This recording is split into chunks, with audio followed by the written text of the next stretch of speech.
SIG MCX natin na sad color. Two-tone siya actually. So may ganyan siyang kulay.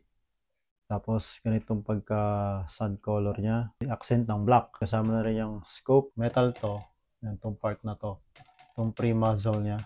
Then may kasama na rin yung hard gel. Ito yung charger, battery, compensator niya kapalitan doon. And then napofold din yung buttstock niya. Ayan. Meron din siyang magazine prime, blowback. A new type of magazine na pressure spring. Dito siya nilalagay ng bala sa ilalim. Dito na yung motor niya. So pwede rin siya dito sa ano natin, extra metal magazine natin. Pasok din po yan. So fit na fit.